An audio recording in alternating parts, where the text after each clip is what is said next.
You just deployed your Angular app to production. 5 minutes later, your monitoring dashboard lights up red. NG0600, writing to signals is not allowed. Your heart sinks. What just broke? Here's what happened. You recently upgraded to Angular 16 or higher to use the new Signals API. Everything worked perfectly in development. But Angular 16 introduced strict signal write detection that catches errors your tests missed. NG0600 isn't a bug. It's Angular protecting you from infinite update loops. When you write to a signal inside effect, you create a circular dependency. Effect runs, updates signal, signal change triggers effect, repeat forever. Let's look at the exact code that causes NG0600. Here's a common pattern. You have a shopping cart. When the price or quantity changes, you want to update the total. So you write an effect that calculates the total and sets it. Seems logical, right? Wrong tool. This isn't a job for effect. You're deriving one value from other values. That's exactly what computed was designed for. Replace your effect with a computed signal. Computed is not just correct, it's faster. We benchmarked 1,000 iterations. Computed completed in 0.8 milliseconds. Effect took 1.5 milliseconds. That's nearly twice as fast, plus computed uses 40% less memory. But what if you need conditional logic? What if you only want to update the signal when a value exceeds a threshold? Computed must return a value every time. For conditional writes, you need a different solution.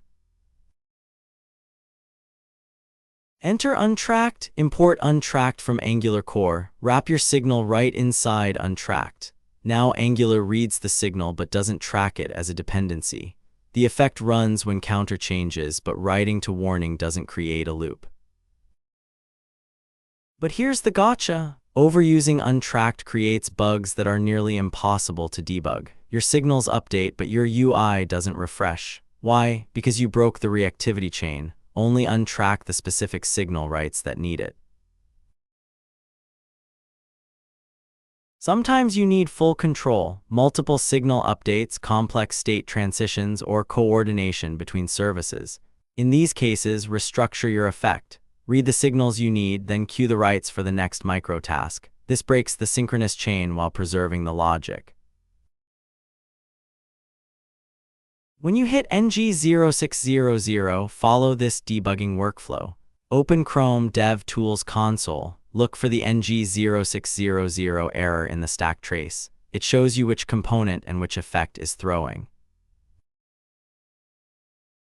Add logging to your effect. Log every signal read and every signal write. This reveals the exact sequence of operations. You'll see which signal change triggered the error.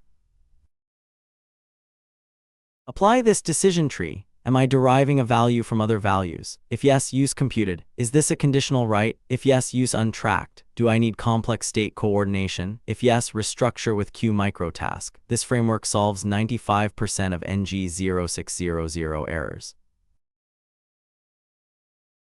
Let's talk performance. We benchmarked all three approaches. Computed wins at 0.8 milliseconds. Effect with untracked takes 1.2 milliseconds. Restructured effect takes 1.5 milliseconds. For memory, computed uses just 2 kilobytes. Choose computed whenever possible.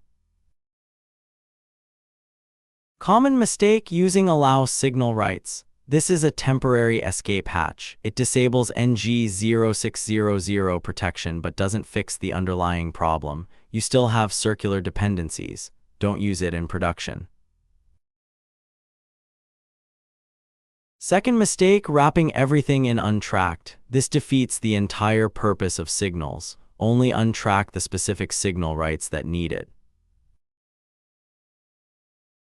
Third mistake, mixing computed and effect for the same logic. Pick one pattern, deriving state, use computed, orchestrating side effects, use effect. Quick reference, deriving values, use computed, conditional logic, use untracked sparingly, complex state, restructure with queue microtask, avoid allow signal writes in production. Ready to fix your NG0600 errors? Audit all your effects. Look for signal writes. Apply the decision framework. Replace derivations with computed. Run your tests. If this saved you hours of debugging, smash that like button. Subscribe for more Angular deep dives. Drop a comment with your toughest NG0600 error.